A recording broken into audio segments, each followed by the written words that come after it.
برو من دیگه خطیت آشنا نمیشم همین ازم تمام همین آدمای سالینمی داشتگی بگن گناه با دیوانه تو دیوانه نستی؟ من با 3 سوال اسمات بکرم که دیوانه هست یا کی نه؟ این از سوالای خوشبه گوش بکنم این همین نمیده تماشا بینه نمیده که سالینمی داشتگی و قدیم من در کذب بکرم که تو دیوانه هست یا کی نه؟ یکم سوال در نمی رفته ایستاده یکی یکی در درونی لای یک کرتای سفید در گفتگی همون کرتای سفید رو چیکار میکنی؟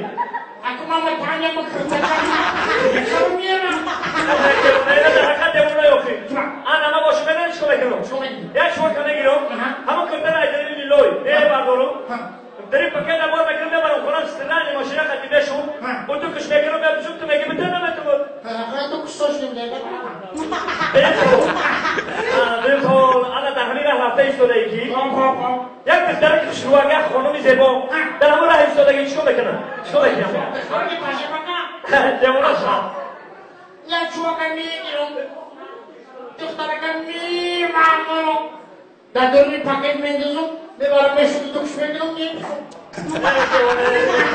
انا بابا شما نمیشه چیکار میکنی؟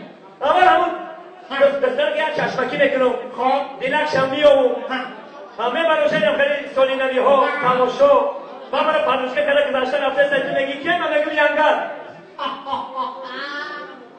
اکو دختر بشوری بیا قیدی بگشته خیلی بیا پرند بگفتی بیشو بعد کنیم در نمی راه رفته ایستاده یکی در همون در نام داری میگو که هر لنگر همه خرا چیکار میکنی؟ خیلی بازی بکن یا تکم داره بکن ای تکم داره نرم یکم که اصلا رو بگیم دختری خدا دیلک شمی و بگیم بیمازم کلوتر سوینمی سوینمی تماشو بگیریم یک باشکت این تا زوباشکش میخوام از چخشک کلام بیرید که بگیم که یکم ینگم